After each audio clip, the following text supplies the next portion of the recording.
and another edition of FTMIG Live. As I was looking to make sure my microphone was on. Yeah, we're just rushing around today. Yeah, we like to have fun here. That's what people say. Boy. We've got Greg back again. Yep. We've got Carl back again. Welcome, everybody. On the show, really fast recap before we go into the day. We've got Edgar Montero, CEO of Chemesis International. He is coming on the show this afternoon. Andy Williams was able to had a nice, good talk with him as well. Co-founder, CEO of Midas Technologies. We're going to have him come on as well. And Christian from One Cannabis will be coming on the show as well. We're going to try to live Skype with him. The live Skype. That is always questionable. So we can do Q&As as well, the live Skype. But that's what the show is going to look like today. Yeah. What do the markets look like today? To be honest with you, I haven't looked. It's been crazy. It's what's happening? I know Carl and I were talking earlier. It's crazy that the first 2 days, Monday and Tuesday, the indices, the Dow Jones, the New York Stock Exchange, NASDAQ, all of those were actually red for the most part. S&P 500 is what I meant to say instead of the New York Stock Exchange. Yeah. And then cannabis was green for Monday and Tuesday, and then Wednesday comes up. They're all green, and I'm looking at the space now. Canopy's red, Afrea's red, CannTrust is red. Aurora is green, but for the most part, the indicators and HMMJ are all red. Divergence. We're seeing a difference between the indices and cannabis. Do you like that, or do you hate that? Well, it's not following, but I can't remember the last time I saw Aurora green and everything else was red. Yeah. I mean, I probably have. I just don't remember. It's been a while. Yeah. So I wonder why. Well, Terry was just on an interview yesterday, I believe, and a lot of the comments in our chat rooms and all that was that the interview went really well. Like, people liked what they were hearing. They had confidence of their international expansion, because that's what everyone's thinking of right now, right? I mean, the dilution's always been hurting them for the longest time now, but maybe people are seeing what that's actually going to turn into. Yeah. I mean, they're at a cheaper price too. Oh yeah, right back down. Well, 825 actually. It's not too bad. Guys, a lot better than the 6. What's their valuation? Probably around 7 or 8 billion. It's up there. It's up there for sure. But they've been putting together a great company. Speaking of companies, this is the segue I'm choosing to go into this. Just using that word, Afrea. We haven't heard from Vic yet. Do you guys think it's going to come out today? No idea. No idea. You're not going to speculate with me? You know what? I just don't really care at this point about it. It was probably a good trade for people that could get in when they saw that the fear was at an extreme level. Mm-hmm. And I know some people that did, and congrats to them. But as far as Afrea, I mean, the problem with the whole thing is there's so many other options out there. Why would I even care about Afrea? Mm-hmm. Right? I don't really like what's happening with that, and there's lots of other companies that are doing great things that don't have that type of drama there, so don't really care about Afrea. There's volatility already in the market. You don't need to go for the most volatile stock at this point too. Yeah, right? like what's CannTrust valuation versus Afrea's valuation? CannTrust is still up there as well. I have not looked in the last while. I don't know if you can pull it up there, Greg, real fast there. But CannTrust is doing a lot of really interesting things as well. There are companies still going out there and doing global acquisitions and getting out into different areas. So it'll be interesting, right? And it's like you said, right? A lot of people are looking at this, and we've seen a lot of this, bridge mark and these different elements of people really, really taking advantage of the system. And we're still waiting for things. I know Ben Smith is going to be on the show on Midas shortly after 3 o'clock, because he had a really good article that came out today talking about was it Scotiabank? Scotiabank analyst came out pretty much defending Afrea and all these different elements. We'll wait and see if Vic has his line-by-line rebuttal that was said. I can imagine it's going to come after hours. Well, for me, go ahead, Greg, sorry. Sorry, so to answer your question, Afrea is at $2 billion, and CannTrust is at $830 million. Okay. Yeah, and I mean, I don't really want to get into comparing the two, because one, we shouldn't, and I don't know enough about their assets to make an educated choice on that. But when it comes to Afrea, like I said, I think traders, it's one of those things where there is a lot of fear out there, and the valuation got to a point where it's like, well, hey, it's not like they don't have Canadian assets here, right?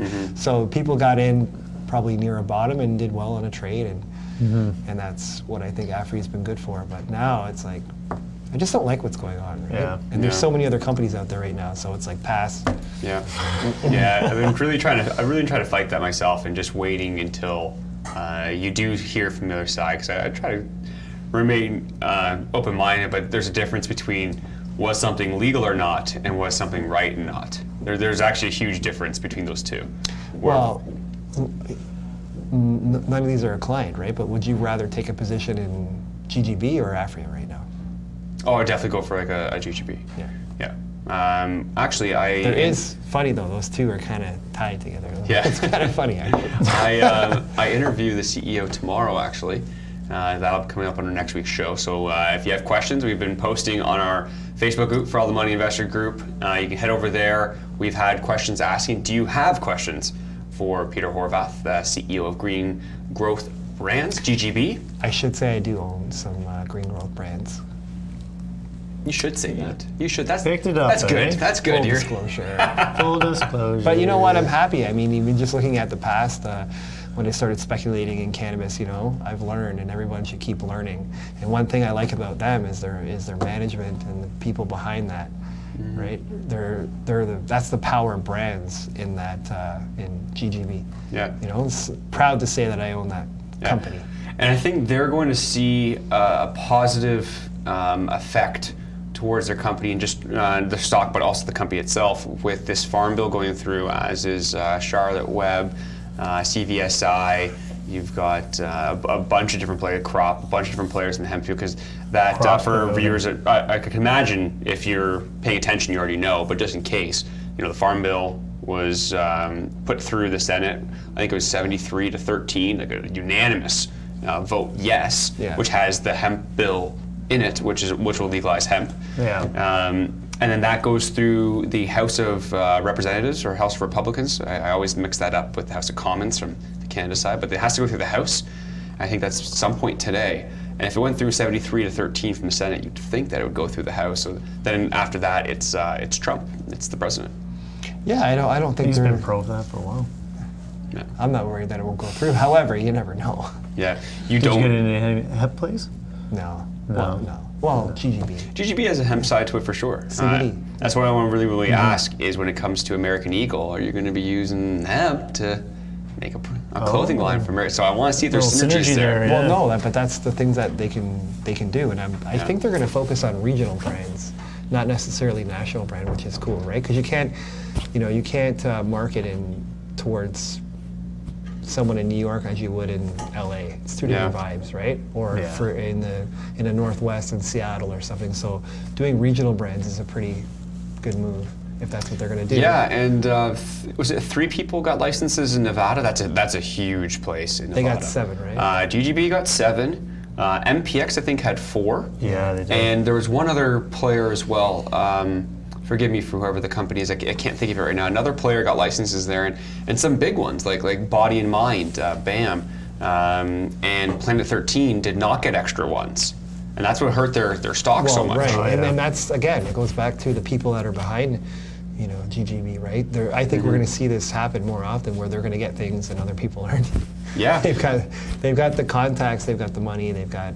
Well, that's what people need to start focusing on. Is, you know, if you're out there and you're finding a company you want to get into, this whole first mover advantage is over. First mover advantage for the most part is done. You can look at the Canopy who have that. You can look at Aurora to have that. You can even look at Trulieve and Curelight, and those, they've been around for a long time. They just went public later.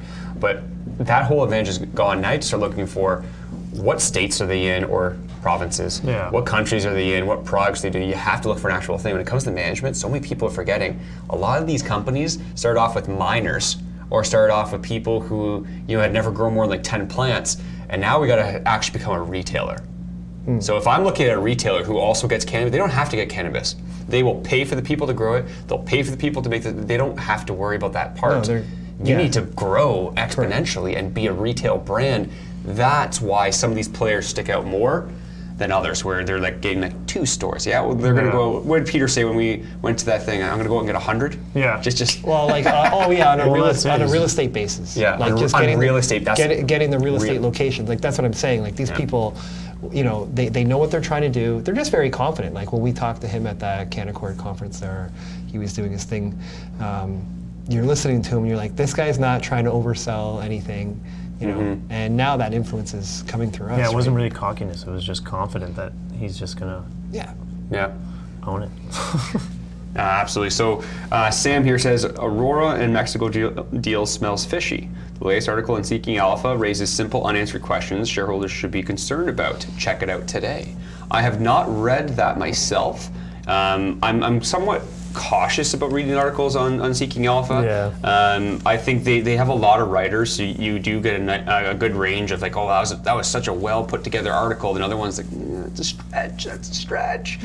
So I haven't looked into that, but I think a lot of these companies are going to be under the radar now for when you're coming up with these expansions internationally. You have to provide more due diligence other than you just paid this amount and you're getting this, because people are going to be doing a lot more into it after this whole Afria fiasco.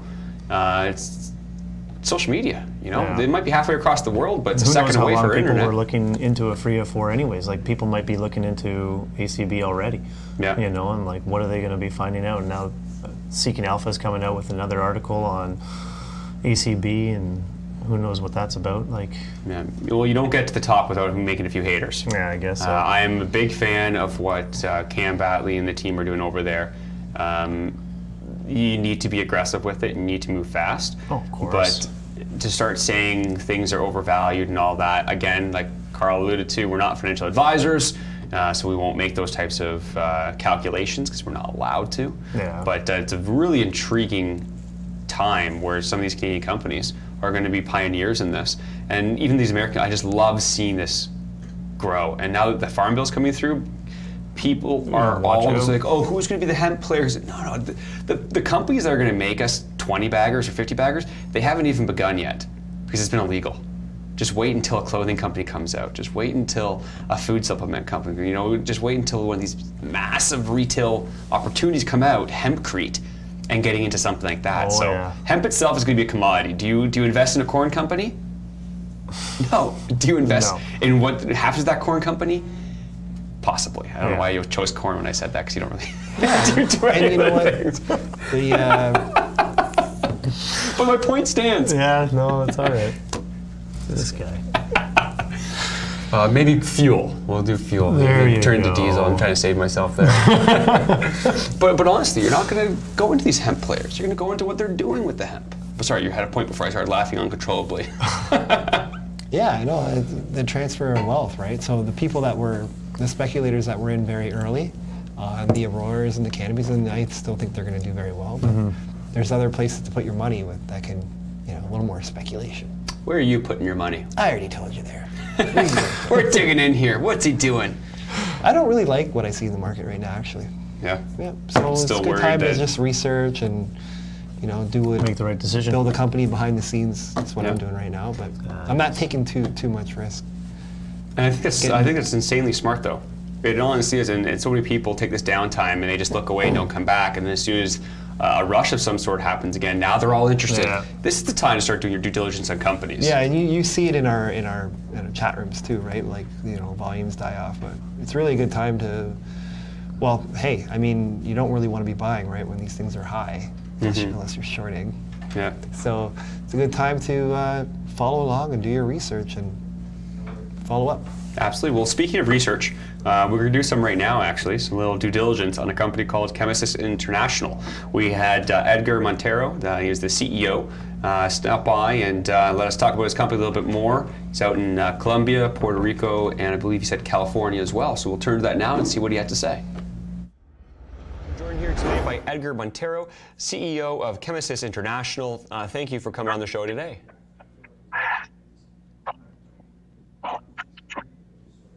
Hi, thank you, Greg. It's a pleasure to meet you. Absolutely. And would you be able to tell us a little bit about your company and what you've been doing throughout the year of 2018?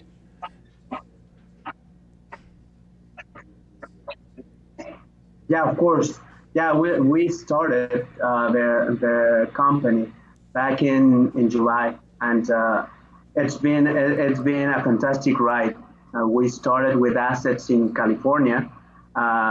And through our operation, we were able to secure another assets in Puerto Rico, recently in Colombia. So we basically are a company that focus on manufacturing products, even though that we have obviously growing capabilities, because we like to prepare our own formulations, and we are also exploring to do retail in our different locations. Right now I'm here in the Caribbean, exploring not only the possibilities on the retail side, also expanding our operations, and we are very pleased to be in this position at this time of the year. Just Christmas is coming pretty quick. 2019 is around the corner, and we are very, very excited to be in the position we are with operation that are up and running, with our shareholder base that are very excited of what we're doing for 2019, and working very, very hard, Greg. Absolutely, and you were saying you have some facilities in Colombia. I believe that you also operate out of Puerto Rico. What is your capacity when it comes to growing throughout Colombia, Puerto Rico, and I believe you said you had some assets or are looking to expand into California as well? Well, actually, we started as a California-owned company. So we had in California 2 companies. One is Desert Zen, which is a distribution company, and we also have another company that is for manufacturing, which is SAP Global. So we started with that, and the whole reasoning is California is the biggest market in the world, and we were one of the first movers there. In order to get the license, it's a long time process that it requires not only state regulation, but also municipal regulations and authorizations, and that is it's a very long period of time where you need to start very early in the game, and we were able to accommodate us in that market, and we are there, one of the first movers, with the capacity of more than 2,000 pounds of processed materials a day, which is going to bring us for 2019 tremendous revenues. And I think that our position in that market, Southern California, and with capacity to distribute throughout the state with our asset Desert Zen, it's a pretty exciting opportunity that we have over there. And through that asset, we were able to expand to Puerto Rico and to Colombia, where we have here 100,000 in Puerto Rico, 100,000 square feet facility that we have cultivation, and 35,000 square feet license for manufacturing. Very nice. Colombia, we are expanding there. We're going to have our crop. We have a very interesting set in Colombia, because we are not only growing ourselves, but we are allowing indigenous people to help us out with the growing. It's a program that the government has over there, and it's pretty exciting.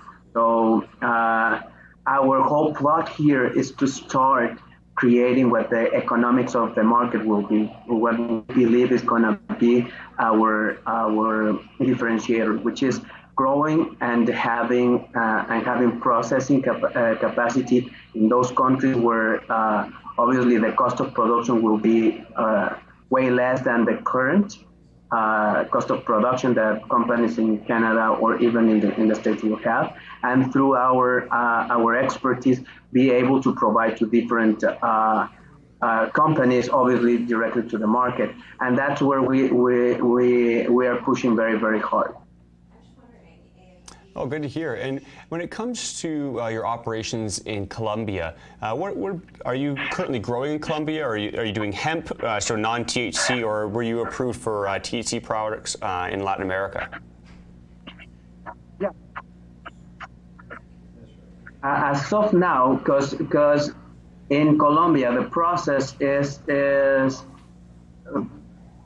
it's also very long, and we need to prove the government and that we have the assurance and security, that we have also the capacity to do the production there. So it's a long process. So we are currently growing hemp, no THC, and we're expecting to get the other licenses by 2019, the first or no later than second quarter, and also manufacturing capabilities over that period of time.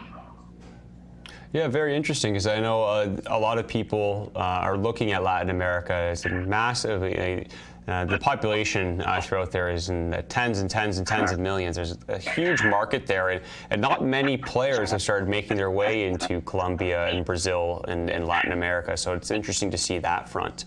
When it comes back to your American, on the American side, when it comes to Puerto Rico and California, do you have any plans of opening up retail stores for yourself, or would you more so be looking at working with the different dispensaries that are currently there and selling your product that way instead?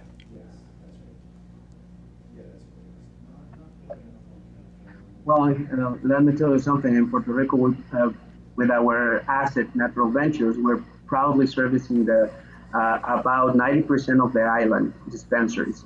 So we have products already there on the market servicing patients in Puerto Rico, because Puerto Rico right now is medical only, with about 45,000 patients, expecting to grow to 100,000 patients by the end of 2019. So that company already has product in the market. Obviously, we are looking to have partnerships on that front, on the retail front, in order to create a better synergy and a vertical integration. So as of now, we are focusing on those partnerships. Obviously, in California, which the market is meant to have huge operations, we are also partnering with dispensaries and distribution through our asset Desert Zen. Because you have to understand, a lot of players in California need to have a long-lasting process in order to get their distribution license or their manufacturing or growing licenses. So in that front, we are able to provide those services to them. In the meantime, they're doing their process, or afterwards, because we have a lot of experience in the distribution side. We're servicing about 600 dispensaries at the moment. They keep their operation with us. So it is an advantage of being the first movers there, and we're capitalizing on that. Very nice. One of the questions actually that came from one of our investors in our community was they noticed that you had the same Canadian address as Isadial. Do you have any plans to be working alongside them? Any synergies that are between the two companies, or is it simply an address that's shared and you guys are doing your own different things in the market?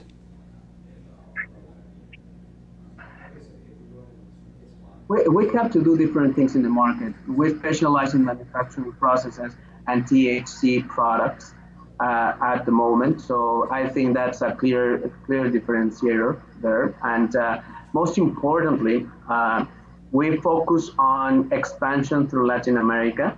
And right now we have to have our own personality, of course. It's important for us to have this clear distinction.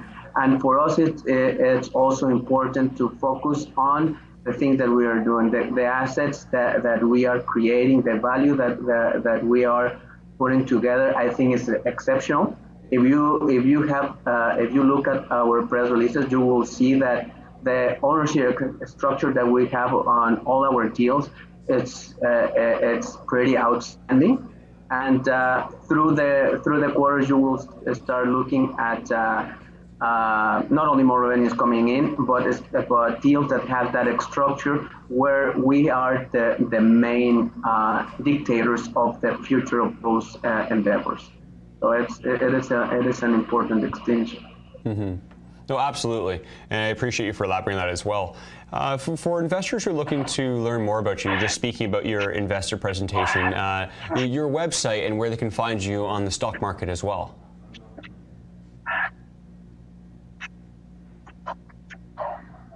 Yeah, of course. It's www.cannabis.com.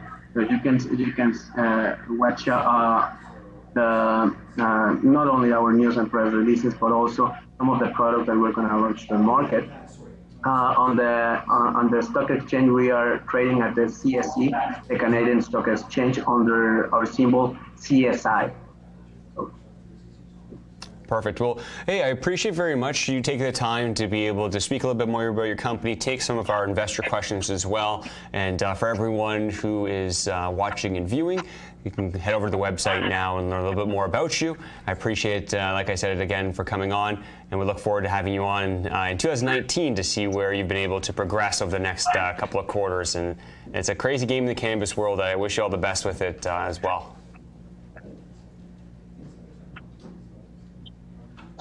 Thank you, and I agree with you. I think this time is to focus on operations, maximize the potential of your assets, making sure that you're trimming all the fat, and you're moving to 2019 with a lot of energy. And I think that Cannabis International is doing exactly that. We're expecting in 2019 being a formidable year for us. A lot of expansion, a lot of good news, a lot of surprises for our investors, but most importantly is increasing our participation in the market and being able to be a fierceful competitor in the market. Absolutely. Thank you for your time, and I hope you enjoy the rest of your day as well. And we are back. I thought you were going to hit his back again, man. We stopped this, eh? We had that going for a while. It was good. The shirt's too tight. I can't. I can't lift up my arms. Men's fashion these days, folks. Men's fashion. Yeah, oh yeah, it's bad. All that fasted, well, not fasted cardio, but intermittent fasting. It's not that, though. I went to this guy to get some dress shirts, and he's like, this is the fit that everybody's looking for. I'm like, give me two. And then I can't move, man. Like, I can't move. It's not good. Taking it back. I love the... I'd like 2 shirts, please. Yes, I'd like them in size. I can't move properly. No, he actually told me. He's like, if you don't leave the store if you don't want that. And I was like, well, I'll try it out. Yeah. So you listen to him. And now I'm like, I can't hit this guy here. I guess I can. So what do you guys think of Chemesis Technologies? Well, I think we were actually talking the entire break, so I don't know anything about them. You should have been paying attention. Well, you should have stopped talking then. I have an earpiece in actually, so I always hear no matter what. So as you're talking to me, I'm also hearing everything's going in the studio and what's going on. It's an information inception. I like his solution to the problem. What was that? Why don't you tell us about them? Interesting. I liked him. So I haven't looked into the company, into their share structure or anything like that. So that's a huge thing that you need to do before you invest in a company. But from speaking with them, that was the first time I heard of the company. And I like the fact they're in Colombia, because Colombia, I think, is going to be a massive hemp producer, given their climate. ICC, right? ICC Labs, who is now Aurora. That's right. And Chiron. I think Oxley's in Uruguay. They're the second people in Uruguay. But so there are some players getting out into Latin America, but they have incredibly favorable climates for year-round grow of hemp and THC flower. But I know Colombia, they're very strict on THC flower. I don't even know if they've started THC flower yet, to be honest. I think ICC Labs may have just got their license recently to do that. Yeah. In Puerto Rico, I don't know much about their economy, but being in California obviously is a fortuitous state to be in. So it's enough to make me want to look into the company a little bit more. But you have to look into share structure. You know, is there cheap paper out there? Where they've been trading recently? What's their chart look like? I haven't done any of those, so my opinion right there was just simply on our interview that we had. How's that? That was actually pretty good. It was detailed? I can't even argue with that. That's what's well played. Who do you not like in this space? Who do I not? Midas. Oh, Midas. I mean, I don't talk bad about any company really, but that's why I talk bad about Midas, because it's not a company; it's an absolute scheme. Yeah, I believe that to be the case. Matter, eh? When it's a Bridgemark scheme, and this isn't even an opinion. This is very much fact. You look at what they had for their management. They had like $18.5 million in management fees and bonuses in the last 9 months. Yet they have no revenue yet, to my knowledge, and their share price has gone down well more than 50%. They had $2.7 million over the last 9 months spent on IR and marketing. our community and many of the people in our community reach out to them multiple times and never got an answer. So that $2.7 million, I don't believe, went to IR and maybe went to marketing. That would make sense. But yeah, that's what I'm not really liking at the moment. I think that's a very safe thing to say. But all the other companies, you know, if I don't like them, I just that was fire, guy. So yeah. do that. So you don't like a bag of shit? No, I don't. Although, who else don't you like? Well, it's hard because for the most part, if I don't like a company, I simply don't talk about them. Or if someone asks me specifically about a specific company, I'll say what I like and don't like. So I don't like trash talking. That's not who I am. But when it comes to them, I'm okay like with or it. dislike. Yeah, like okay, we can do that. Like or dislike. Start. Okay, no, go. ACB. Like. Afria. Dislike at the moment. Oh. I have for a while though, because after New Era. Oh yes, you've always said that. Yeah. I respect you for that. We're gonna keep going. It's gonna get tricky at one point. We need like a policy statement go up or something. Do not listen to everything I say. Yeah, exactly. Cannabis. I've always loved Cannabis. Bruce is going to lead them into one of the biggest companies in the world, cannabis-wise. Campus River. I liked speaking with Daniel actually. I think he's a really sharp guy. They've got a lot of stuff going on there, and I like the fact that Cannabis Rivers, they're not like a play like say HMMJ, the Horizons. Oh yeah. Because that's obviously an ETF. These guys actually invest little chunks in companies, so you do get that ETF feel, where you've got numerous companies that you're investing in, just going into Cannabis Rivers, but they're also helping that company through the information from Cannabis Growth Corporation, and they're helping incubate these companies and grow them. So not just investing in them, they're actually investing in their future by putting more money into them. That's a recipe for success. Have they picked the right companies? Time will tell, but I like the guy. He was a smart guy, Daniel was. Okay, that was an in-depth, it was just yes or no is good from now Is that how we play this game? Yeah, it was just a yes or no thing. Yes or no? Emblem Corp. Emblem, dislike. Nope. Just a simple yay I gotta no. get reason. Just shut your No, mouth. I gotta get reason. You don't have to hear it. It's just a yay or I nay. don't need to know. All right, this is going to get me in trouble, huh? Fire. No, Supreme. there's actually, hold on. Talking less will get you in less trouble. But just saying whether I like or dislike a company on it. No, just say yay or nay. Labs. Like. You went with their ticker. You never said their name. Say their name. All right. Okay, Metafarm. That was the name. Whaling Group. Like. Okay. Fincana. Undecided. First one I didn't know. First one I don't Whoa, know that much was about not an Fincana. option. Yeah. Not an option. Sorry, guys.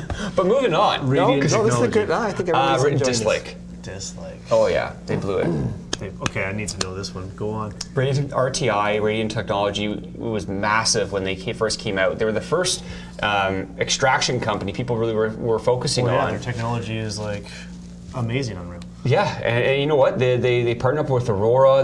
The reason why I don't like they've been such a long time, and we've seen nothing come from them yet. No progress reports, nothing like that.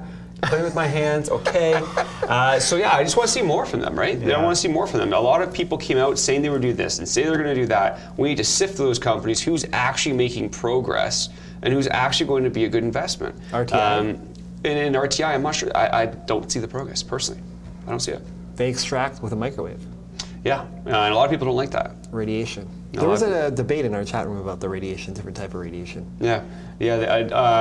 I'm much more a fan of technologies like what Lacey has done. Lacey is a private company out in the United States. Have you ever tried them? I did, yeah. It was stories or anything? It was powerful. I was high for like 14 hours straight. That was crazy. I'm so glad it was a Saturday. What they do, though, for viewers who don't really, who may not know too much about cannabis, when you extract CBD or THC or anything like that, you have to decarb it, and usually that takes heat to get to that point. When you do that, though, it changes the chemical compound of cannabis. So what could be 11% THC, when it goes into an edible, it can turn into 14%. It can turn into 7%. That's kind of why edibles right now are not legal in Canada. Yeah, We're trying to figure that out. Lacey does it where they don't use heat to decarb it, and when they change that flower, that bud, into a liquid form pill while keeping the chemical compound almost identical. So it's like smoking, but you're ingesting it. So they have an IP. They have an IP. So that would be a good strategic buyout target. Oh, absolutely. And also for companies that are out there, they white label that IP. I think they said $300,000 for a year. Don't quote me on that though. It's just a number that I believe to be true. But you can do that, and you do it for 5 years, as you can use their process. So if you've got really nice flower and people don't want to smoke it, you could do it this way where you keep the texture, you keep it, not texture, but you keep everything about the chemical compound the same, so you get the same effects if you were taking it. So that's huge, but just prepare for many hours of being I'd love to do sober. some more content with them, actually. Yeah. You know, and they can, like, we need to video how they do that. No, I do like them. So let's see what we've got, any questions here, to see if we've got anything coming up on our Facebook group or on YouTube, either or. Again, a couple people are questioning the Aurora, Mexico deal. Why? They say it seems fishy. I'm guessing that Seeking Alpha had an article come out that I can only imagine was not favorable towards them. I have not read that article yet, but they're probably saying, you know, what's going on with this acquisition, because a lot of people are getting all over the world, and it's hard to figure out. We can just hold hands for the rest of the time if you like. That's funny. Well, we got a couple more people still coming on the show today, and also someone who's coming on live at around 2 o'clock. That'll be a really interesting one, because apparently this grower has won the most awards in the United States for their cannabis. So I want to talk shop with them, because if you're an investor, it's not just about finding out what companies are doing, all that's important. You need to understand, do they actually have a competitive advantage with their products? And that's where I think investors, even if you're not hearing a CEO or you're not, find out more stuff about their stock or when to buy them, you need to find out information. He's got some crazy hands today. They're all over the place. They're all over the place. He's antsy. He's antsy. Well, hey, why don't we switch it over, because we did sit down with Andy Williams. He's the CEO and co-founder of Medicine Man Technologies. Much like Canopy Rivers in the sense of helping people understand the market and how to grow their companies, they do that service as well. They're in ancillary products. We asked them, who they are and what they're doing, and this is what he had to say about that question.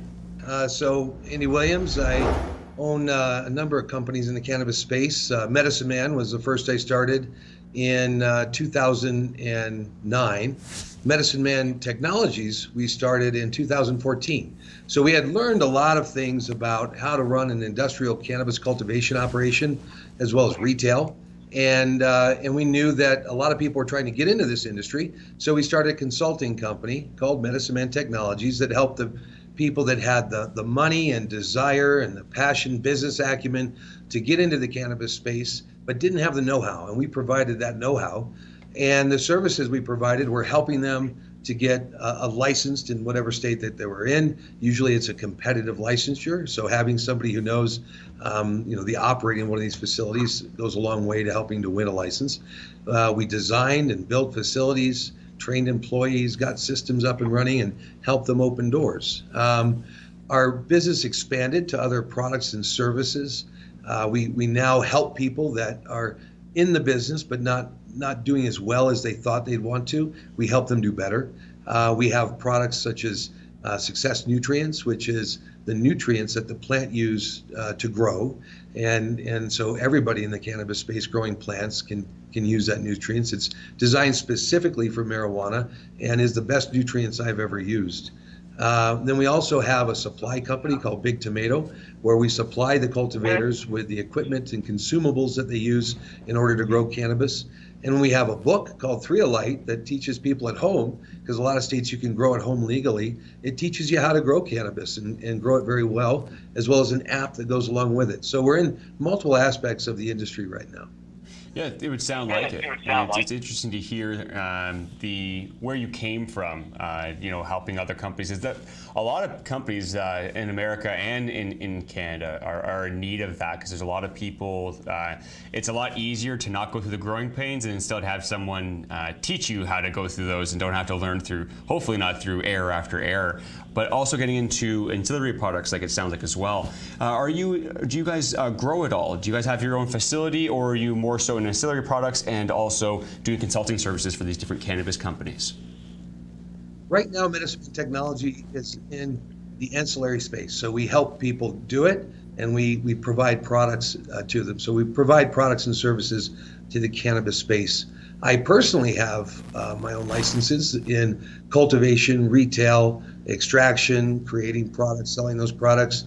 And I even have the first research license for cannabis in the United States, owned by a cannabis company. Medicine Technologies is now pivoting to become an operator. So we've come at it opposite of what you might see out in the marketplace right now. All these big companies that you hear about started with the business acumen, the money, et cetera. They're buying assets in order to create a portfolio, and they're learning about the business. We did it the opposite way. We learned about the business through our own hard knocks and blood, sweat, and tears, and expanded our products and services. And now we're going to become a large operator. And so I'm very excited about this new direction for our company, and looking forward to making announcements on that front. Yeah, very interesting. And yeah, it is a different route than many other took, where you're obviously researching about these different companies, the sector, different states, what's going on, what's working, what's not working. So you can imagine that when you start going into that actual process of being that producer yourself, where you've learned from all these different case studies in the past. Is there certain states that you were focusing on to begin with, and is there an expansion plan of being all across all the legal states, or you want to focus on a certain one or two? Yeah, absolutely. So we definitely want to be global. We picked this moment in time because of our reputation and our contacts, not only throughout the country, but specifically Colorado. Colorado's law that right now is preventing cannabis companies from being owned by public companies is going to change this year. In January, a bill will go through the House and the Senate of Colorado and pass. We have a new governor, Jared Polis, who's going to sign this bill, I believe, in early February. And the bill right now, while not complete, we're targeting mid-year for effectivity of this. And because of our reputation here and of course, the contacts that I have, I've been working in this industry since 2009, we're going to be able to really target on the best operators in Colorado, which is really the epicenter of where the cannabis movement started. The best operators, best products, best you name it, is here in Colorado, and we're going to have a great opportunity to roll that up. We are also looking at deals outside of Colorado right now. We have we've had well over 100 clients with Medicine Technologies. We're currently working in 15 states. We've had clients in Australia, New Zealand, Croatia, Germany, South America, of course also United States, Puerto Rico, and Canada, and then also Canada. So we have a large footprint of clients that have worked with us and trust us, and they're all certainly people that we're going to target for talks about acquisition if we like the marketplace and the business. And so we have a lot of plans in the near future, but focused in Colorado initially. Mm-hmm. No, it's good to hear, right? And yeah, Colorado has been the epicenter for cannabis, especially in the United States, for many years now. So it'll be interesting to see that progression. You're saying obviously the news releases still need to come, you need to announce different things, but you're looking at that in a very short term, or are you looking maybe like Q2, Q3 of 2019? Or are we talking very soon? No, we're talking Q1. Q1. We've been laying these plans down. Yeah, we've been laying these plans down for quite a while now, and we're in the execution mode. And so I do believe, and we have announced that we're going to be making this pivot, that in Q1 we will be making announcements to achieve these goals. Very nice. And switching gears a little bit to your share structure and your stock itself. You're currently trading on the OTC, I believe. Is it MDCL, I believe? That is correct. We're a flex company on the OTC. Okay, and what is your current share structure looking like for investors who are seeing this and saying, you know what, this is a company who's been going into technology, they're just about to start going to production, so it's got that, you know, that little bit of, okay, maybe I should look into this because there's about to have even more top line revenue coming out of this. But when it comes to your current share structure, when it comes to early private placements or anything like that, is there anything that shareholders should be looking out for? Is there a private placement that's going to be coming out, coming due for warrants or anything like that in the near future that's in the money? Yeah, we do have a private placement right now.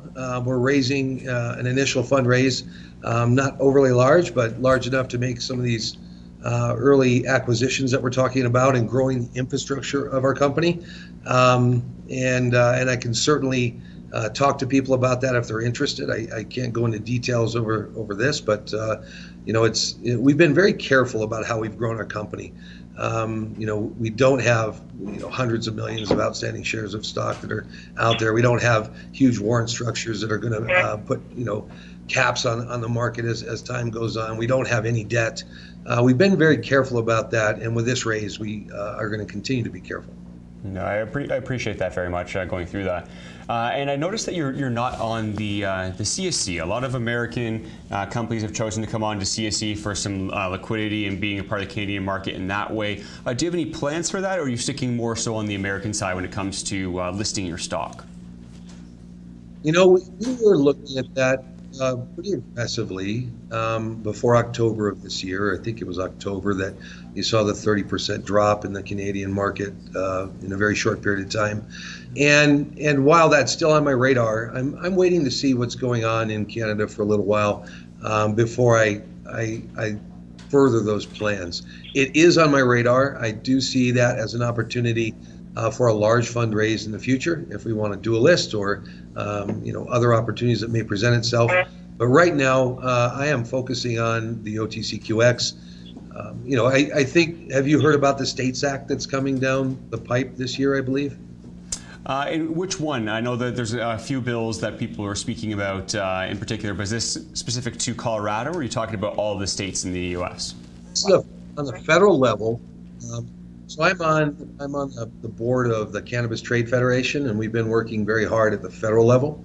And Cory Gardner is carrying a bill that we've been championing.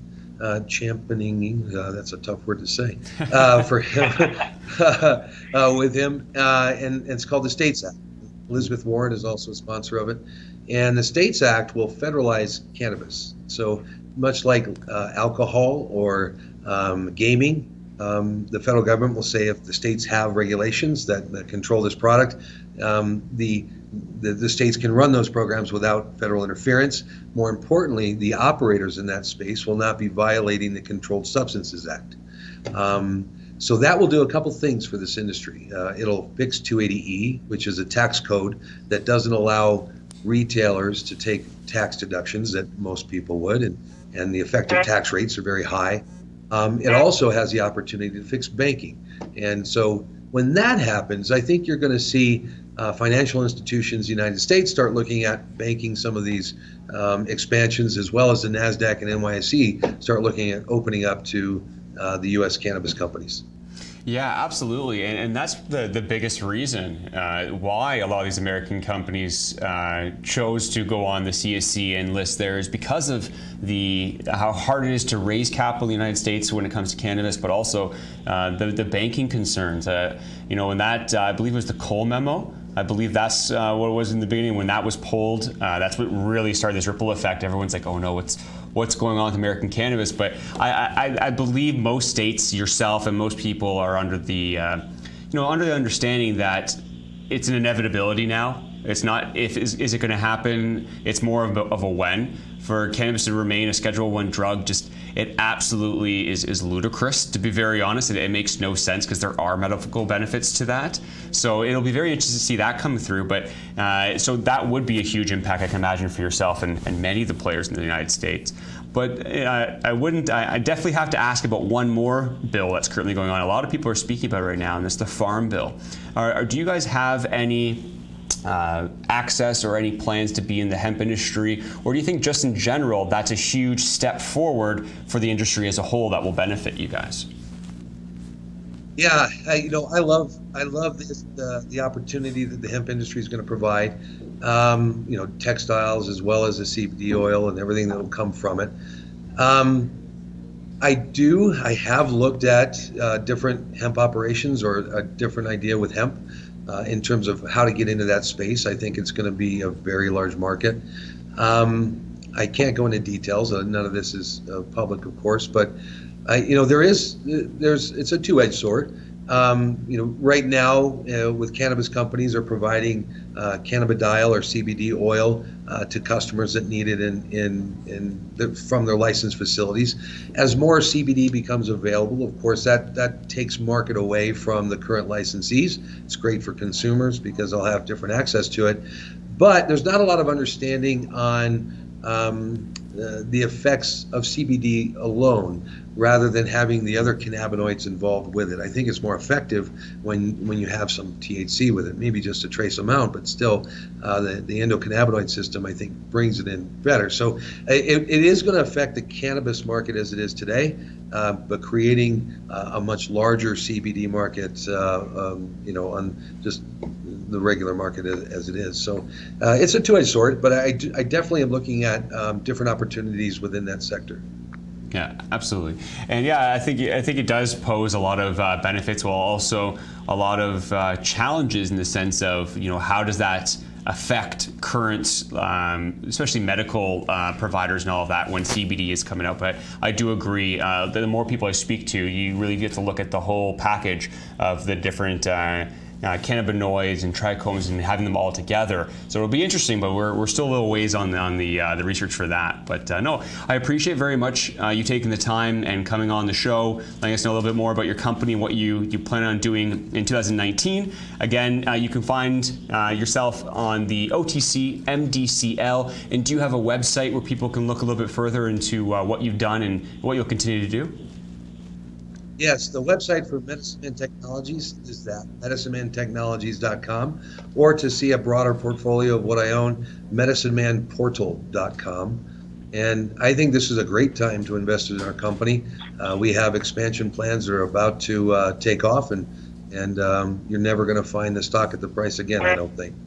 Perfect. Well, I appreciate very much for you coming on. I look forward to possibly getting you back on in the early new year and see what you've been doing and the progression that you guys have made in the next little while. Thank you very much for coming on.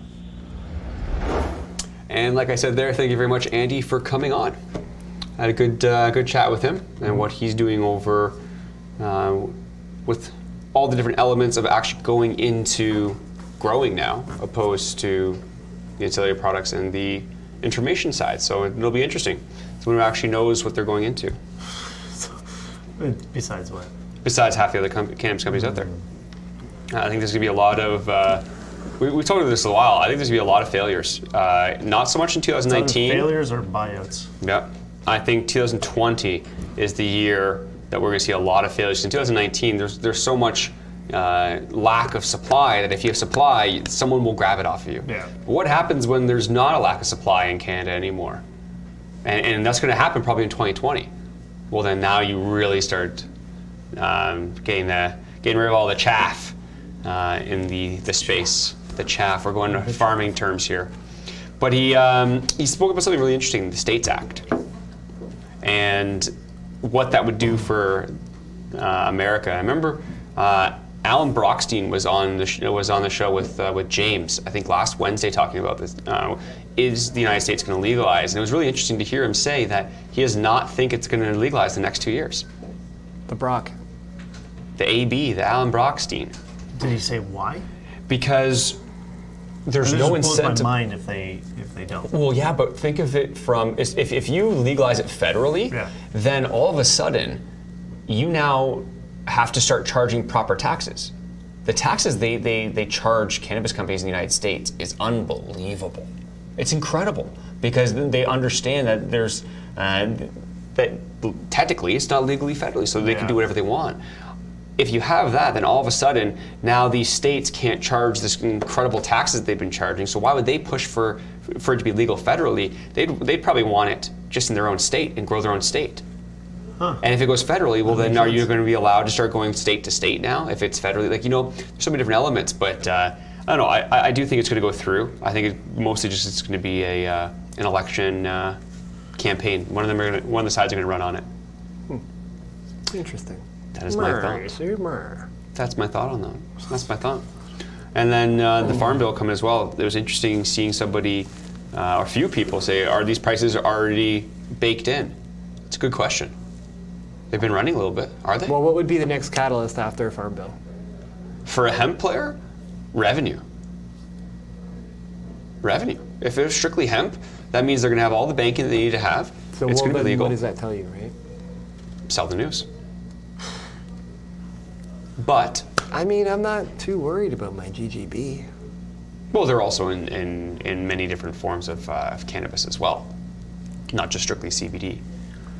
But yeah, no, it's interesting because there are obviously other catalysts like that will lead to a lot of emergence of different companies. It'll lead to a lot of different elements. It is very interesting, especially if you look at it from a macro and an economic standpoint. When it comes to hemp, China runs the world. China has the largest hemp fields and the largest hemp producer in the entire world. NSP's in, are they in China? I don't believe so. They're somewhere in Asia. Yeah, we were going to have them on the show, but unfortunately their CEO fell a little bit ill. We'll have him on in the near future. But China exports all the textiles and all of the hemp into North America and different areas. Well, America's going to come out here and say, you know what? No, we're farmers. We're America, and we're going to plow all these fields down, put in hemp, and we will take it over. It's interesting. A lot there, my man. A lot to unpack. Correct. But it begs the question, do you invest in one of the people growing hemp, which is going to be just a commodity like anything else? Or do you invest in companies that come out and say, we're going to be the next clothing company, we're going to be the next plastic company, we're going to be... You can go into anything, food, like you said, hempcrete, everything is going to be made out of hemp. Yeah. You can make oil, like CBD. Beard oil. Beard oil. Beard oil for the beard. You know what, we went the entire episode without rubbing Greg's beard, and everyone afterwards. Also, I like your shirt today. He likes it. I like that. He likes my shirt today, folks. The one person, you know what's funny, is that you made fun of me when I came with that seagull shirt, and you made fun of me when I came with that bright blue shirt. The day after, the next week after, I wore just a normal, what was it, burgundy shirt. I like that shirt. You liked it. That was we really got good. chirped on YouTube saying there's no funk in here anymore. The one time. Look at this funk. What are you talking about? So, I mean, there's no pleasing the masses, right? It's utilitarianism last principle. week's shirt was good, man. Which one was that one? The one you're talking about, burgundy. Yeah. We'll just call it burgundy. I'm now going to get dressed, take a photo to you, Snapchat it and saying, is this okay for the show? That's fucking weird. It wouldn't be fun though, right? It's like I really... Well, listen, let's talk about something else. All right. Well, I see you looking at Matica a lot. What's going on with Matica? Yeah, what's up? Do tell. me. There's a story here. Do tell. Yeah, come on. No Well, story. why are you looking at it? I'm not looking at Matica. I'm looking. He's looking right at your phone. I think it actually dipped right underneath the warrant price. I don't own Matica anymore. But, Yeah. yeah. There's nothing It hit there. 9.5, dude. That's underneath the warrant. Wow. The warrant, yeah. Yeah, and They got a new IR firm today, so. Did you? Some people out in Quebec. Do you know them? No, I don't know them. Yeah. Might know of them. Oh, yeah? Yeah. All right. Come on. You know. I was forced to answer the yes and no one. They turned from bashing to promoting them now. Ah. As I You do. know, not my problem. Yeah. No, fair enough. And you know what? You gotta watch out. You know, there's a lot of companies that are making a lot of 52-week lows. You put that into our chat rooms all the time. Yeah. And we went through probably what, 3 dozen different lot. cannabis companies reaching their 52 lows in the last few weeks. Great buying opportunity, or a good sign that maybe those ones weren't We're the right still ones. in we're still in tax loss season. So Yeah, December 29th. Yeah. I believe is the How last. does that even work? tax loss? Yeah. Well, you're offsetting your capital gains, my friend. Okay. But yeah, anyways, back to the Matica IR. I mean, kudos to that person and those people out there in Quebec. You know, Matica definitely needed to engage somebody or more people in some sort of IR. And if you're going to be a Quebec LP, you need to be represented out there. Yeah. I just think it's funny how, you know, certain individuals have been bashing the shit out of that company, like harder than any company I've seen get bashed for a long time on multiple different handles. Yeah. And and Matica engages them. I mean, that's kind of funny, right? But I think it sets the wrong. Like you're enabling that kind of behavior, right? So, like I'll bash you, and then if you pay me, I'll stop. And that might not be the case, but maybe it always you can say, oh well, I didn't like the company and now I do, and whatever, which is fine. But at the end of the day, optics. It's just And it's like you said, you're enabling. So I think in general, we as investors are enabling these people to get away with this kind of stuff, because it's amazing how when these shorts come out and everyone's freaking out, or when these pumpers come out, everyone's freaking out. You have to realize, for the most part, if there are people with that strong of agenda saying, you get out of it now before you die. You shouldn't be telling anyone to do that, though. You're not allowed to. But this is what happens, though. And these are the people need to watch out for. Like, no matter what, even if you're reading a Globe and Mail article or a Financial Post article, those are paid articles. And it's okay that money was paid for because it's marketing, all right? That's the normal way of doing things. Yeah. But just know that no matter what, a lot of the information you're getting has some sort of bias. Yeah, like taking a few types of informations first. The reality is if you need to promote and market companies. Rather, it's a lot easier when they're private and whatever. They're public. They need to disclose properly. And there was even an article that came out on how these companies have to do a better job. Right, and be very mindful. Now we're into the information age, so there's an adjustment period there. But yeah, of course, when somebody's getting paid to write a story about a company, I mean, they're not going to really sit there and talk about the bad stuff. I will give like a Chris Perry credit, right, where like that's definitely the livelihood of his business, right? So if a company does something that he doesn't like, he's pretty legit in the sense that it seems that he'll flip on them. Yeah. Regardless of just taking the money and saying, yeah, I'm still gonna, talk about this company and all the good stuff. When reality is that they've shifted, and which I respect that. Yeah. I also really respect the writing of Ben Smith. Ben's great. Yeah. I got to meet him for the first time. In person. We've spoken numerous times before, but on set here, because he was helping out Ed with the show, and we did a Skype interview as well. I do appreciate that approach where it's impossible to ever get rid of all bias. It truly is. Yeah. But the way that he brings it to the plate is very factual. He lets you know what's there, and leaves enough room for you to still say, okay, I got this. What do I do with this now? I'll add it with this. I'll add it with this, and you make a decision from that. 100%. You know what? I really enjoy reading people's thoughts on sectors and the markets, and trying to predict things a little bit, and getting into that. When it comes to company-specific stuff, I really don't go to writers' blogs for opinions on companies. I'll go and do my own research and want to go from there, right? So, but I like hearing what I think Ben called that reversal on Afria. Yeah. Right. And I think that I was at a point where it was like, okay, even if some of the stuff is happening, is it?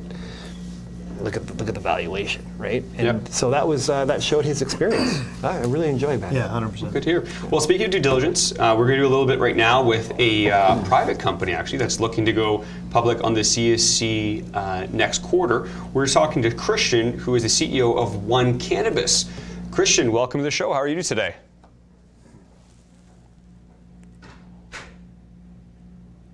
I'm doing great. Yeah, thanks for having me. Absolutely, and thanks for coming on such short notice here, coming on the show live with us. I just wanted to, for who you are, I heard you're a very, you've been growing for a while and have got a couple of awards under your belt. What have you done in the cannabis space up until now, and what's One Cannabis doing as a company?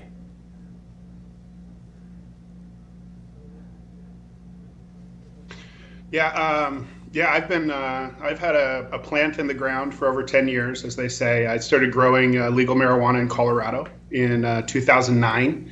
And since 2009, the companies that I've run have won 6 Cannabis Cups, the highest award for product excellence in the industry. Last year, we were named one of the best dispensaries in the United States by High Times. 2015, I wrote a book on the industry called Big Weed.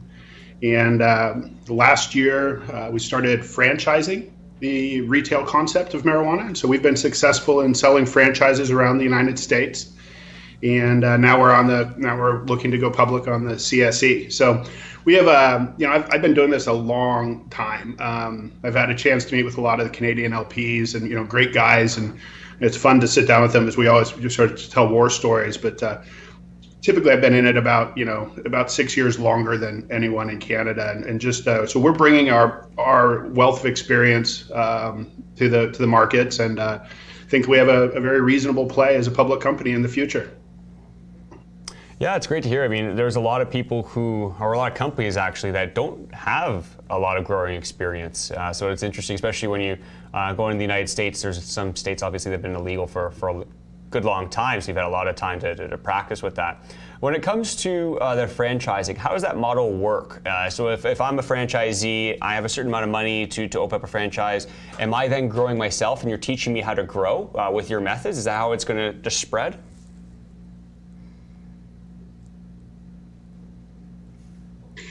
Yeah, the franchising in general. Let me explain that, and then also franchising in cannabis, because there's sort of an interesting nuance about how cannabis legalization is really lining up well for the franchise model.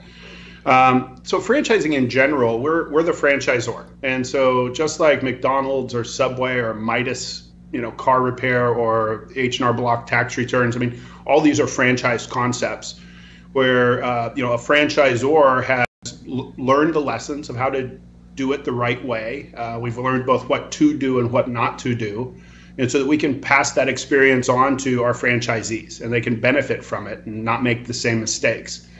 And in cannabis, how it really lines up well is that it's such a highly fragmented market, and particularly in the U.S., it's difficult to get those retail licenses. And so what we have is a highly fragmented market that have individual owner-operators of dispensaries. And those individuals have sort of the same challenges that anyone have, that they have a lack of experience in cannabis, which is almost universally true of newly awarded dispensary licenses. But then also they don't have any operational experience. They don't know what to do or how to do it. And so we do two things. One, we find these people at that time, or they find us, where we can add the most benefit to their work experience. There's a lot of cannabis, especially the regulatory, tax compliance, bookkeeping, and all that. It really is. It comes down to how do you initially set up the company. And so we work with franchisees very early on to help them win licenses, find the right real estate, build out that real estate, hire their staff, use standard operating procedures. But then once they're up and running, we give them the additional benefit of being able to work collaboratively. And as we sort of know from every other part of society, the Walmarts of the world get a great deal on all the products they buy because they buy in such bulk. And the concept with the franchise is the same, is that in this highly fragmented market, as we go out and start to bring franchisees together, that we all benefit from that collective. We're going to benefit from being able to buy products a little cheaper, but also to do branding. Again, I would argue that there's no recognizable brand of cannabis anywhere in the world. There's a couple of small pockets where there's a recognized brand, but generally speaking, there's not. And so we look to the franchise is really to bring together this diverse group of owners, to support them in significant ways, and allow us all to benefit as we come together. And so we think that the franchise model is going to be very, very relevant in cannabis because it is such a highly fragmented market, and also it's just a proven model. You look at the Western world, and franchising is such a prevalent business model. And so we're really just working sort of analogously on what's worked in other industries and what will work here. And really, once we saw the opportunity to do this, wasted no time, and I partnered with a guy that's got 20 years of franchise experience. He was running a company called Maui Wowie, which I think was a great name of a company to run before you got into the cannabis business. So he went from Maui Wowie to One Cannabis. But he's a 20-year franchise veteran. So for everything that my team and I know about running compliant, profitable cannabis businesses, he knows about running a successful franchise. And so we came together in hopes of being able to support and build up this group of owner-operators, of entrepreneurs who want to work with us collectively to become one of the dominant brands of cannabis in the in the evolving industry. Yeah, it's very interesting because that is going to be an interesting area to look into, is that franchise model. We're going to see just a bunch of LPs try to do it on their own, or are they going to franchise off their intellectual property and their know-how to expand at a rapid pace? When it comes to investors, so a new investor looking into this, you said you're going public on the CSE. What does your share structure look like? How many shares do you have outstanding at the moment? And do you have a private placement or an IPO that's happening soon?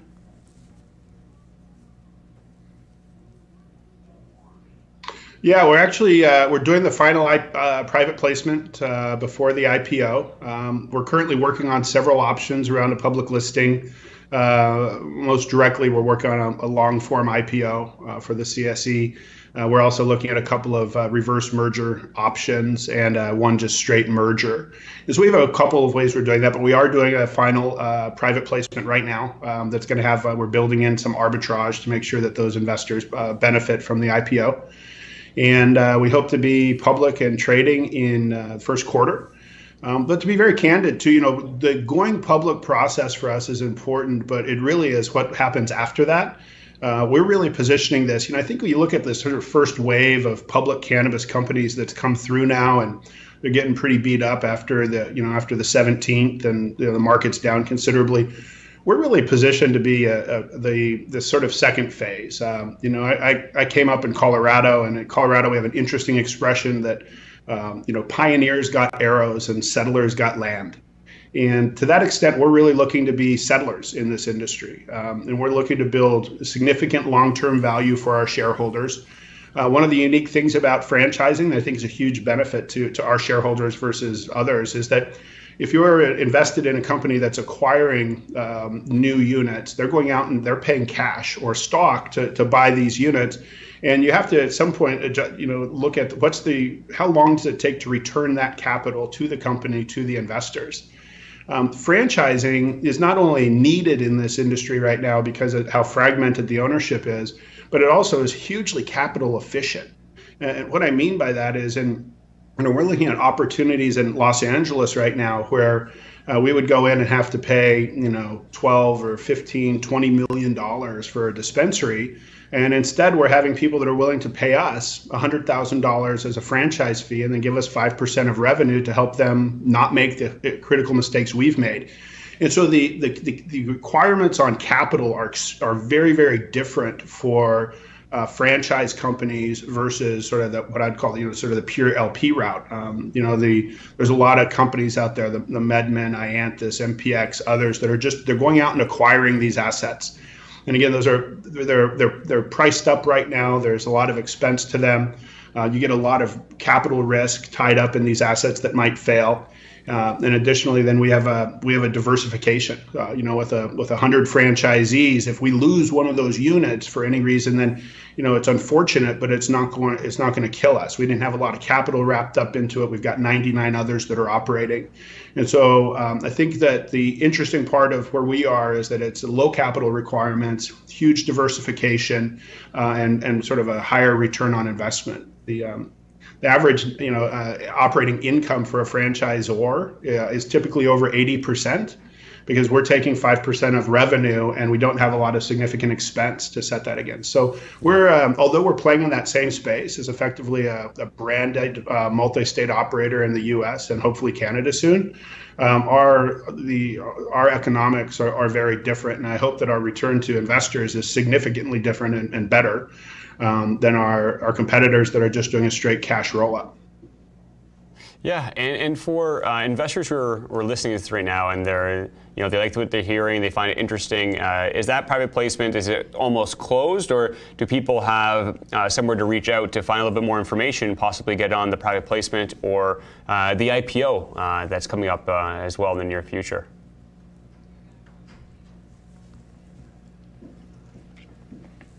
Yeah, no, they could absolutely reach out. Best, so you have my name up there. You could email me, Christian@ocginc.com.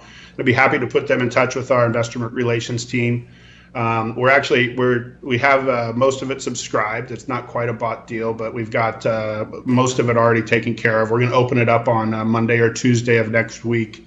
We anticipate having it shut down, fully subscribed and shut down by the end of the year. But if anyone's interested, I would love to talk to more people. We're really looking to get that diversity in our investor base as well.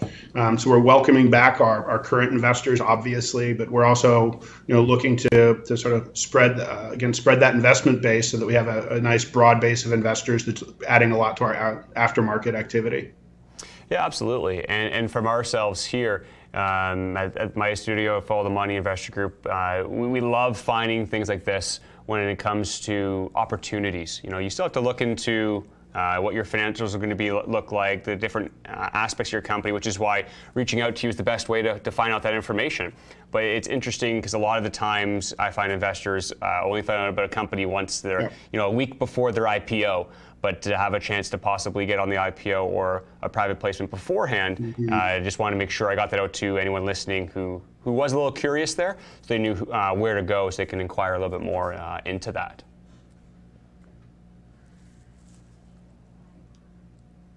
Yeah, fantastic. Would love to talk to them, and you're so right. I mean, how many times in life have these opportunities come and gone? You're like, if only I had heard about that 60 days ago. So maybe this is great timing for somebody. Would be happy to talk to them. We're very excited about what the future holds, and we've been working on this sort of go public for better part of a year now, since February in any case, and we're sort of watching where the markets are. And we were, when we got involved, everything was heating up in Canada and getting really exciting. And then the 17th has come and gone, and now the markets are gotten beaten up, and I think we're frankly more excited about it because we see the public cannabis market sort of surviving this first downturn, and to me that gives me a lot of confidence that the market is maturing, and that the future is very bright. I think that investor attention is also turning a bit from Canada to the U.S. and in the U.S. we had I think we had a very positive midterm elections for the cannabis industry, and so we're already seeing the Farm Bill is going through in the U.S. and if the States Act goes through, we get basically legal cannabis. We get it turns the regulation of the cannabis industry over to the states. I think we're going to see just an explosion in the cannabis business activity. So we're feeling good about where we're positioned right now and how our alignment with sort of those macro political and macroeconomic activities that we can't control, but we feel pretty aligned with them right now, and very much looking forward to next year. It's like you said as well, right? This is the second mover's advantage for the most part, where a lot of the heavy digging has been done. For those out in the States, there's still room to go, but making positive progress in that as well. So I just want to thank you very much for coming on such short notice, talk about your company, talk about where they can find out more about the private placement that you have going on. Lastly, do you have a website where they can tune in and possibly see some past work or get some more information from there as well?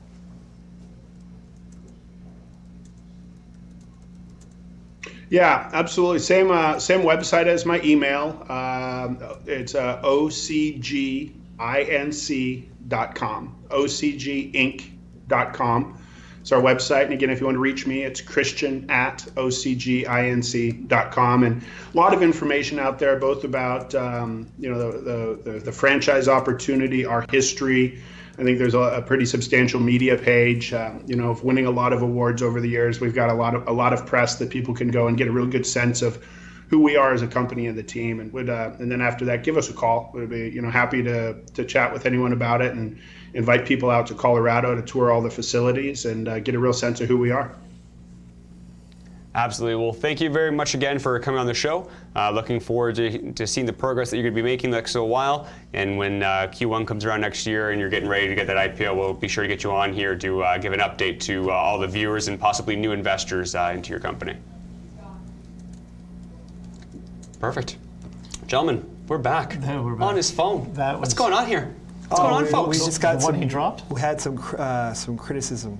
Some constructive criticism, I'd say, over the CSI interview that we did. So I was just responding to the gentleman in our Facebook. Very nice, very nice. Yeah. Engagement. If you have questions, we'll answer you. If you're being an asshole, we'll still answer you, but probably a little bit differently. So Don, you're more than welcome to come on the show, Don, and talk about CSI or any company you want, or you can even give us tips on interviewing. I don't do the interviews. Brandon does, and I think he does a very good job, actually. But we're still learning. Absolutely. You know what this started? For those who don't know our background, I mean, this started from us going to the PDAC convention about a year ago with a cell phone, a tripod, and a lapel mic that I held in my hand. I went to our Facebook group at the time and just asked people, okay, who do you want to see? And I go to booth 334. We go there and all of a sudden we start interviewing, like, hey, do I need an interview? Dude, you know what? I think people need to realize that we definitely don't try to act like something we're not. So what's really cool about this is that this person went into our Facebook group, Follow the Money Investor Group, and he's expressing his disappointment in the interview. But guess what? Now other people are talking about that company, good and bad. Yeah. That's fine. We can take the criticism. I don't care. If you want to come on here and do an interview or join us on Skype and talk about the company or come in the Facebook group, go for it, man. Yeah. Yeah. No problem. Sorry we didn't meet your expectation, but hey, you know, if you want to be part of the solution, by all means. Yeah, yeah. It's very easy to be on a couch in front of a keyboard. Not saying this negatively, just like it's very easy to say like, oh, I wish you did this, I wish you did that. Well, from opposing from coming on. Actually, you know, and Don actually said that he has experience. He's like, I'm not trying to be too harsh, but I have experience doing some radio hits. And perfect. Yeah, come on. Yeah, come on the show. You can join us on Skype. You can talk about CSI. You can talk about any company you want to talk about. Whatever you want to do. Yeah, yeah. We had somebody. Giving constructive criticism, we'll call it, even though it wasn't too constructive, on Johnny Mac, who I see so many great things coming on. You're talking about this one guy was talking about something. I'm like, well, why don't you come on? I gave him my email and I said, you can come on your email, you can come on and show us the TA that you would do it. Never emailed back. You know what's awesome? You know what's awesome about our show? Is that interview that you just did, that was literally something that we put together 5 minutes before the show, before we went live, because we had a company that couldn't make their interview for the CEO was sick. So, you know, we had an IR person who I've never met in our green room, basically, and he's got some companies like, hey, why don't you bring on one of your companies and we'll discuss them. Yeah. And you know what? I'm not giving anyone advice, but you actually we brought a company on who's doing a private placement. Yeah. You talked about their company. You should not buy the stock on that. You should go do more due diligence. But there's a private placement opportunity. Someone can reach out to that company if they want to invest. So the value is here, my friend. So anyways, if anybody wants to criticize us, go for it. If you want to be part of the solution, that's even better. Yeah, I'm always open for it as well. Always open. Always open. Well, you know. Keep going. 30 mils. His hater's going to hate. Moving on. I'll talk about my shirt whenever I want. Let's see, what is it this today? What? Circles. Circles with other circles with other circles. It's a circle. Could have had a few seagulls on that. Just saying. Just saying. So before handing it over to... they're zooming in on the shirt. Yes! Yeah. Can you make that the background? I don't know. They do it for James all the time. Get it in there.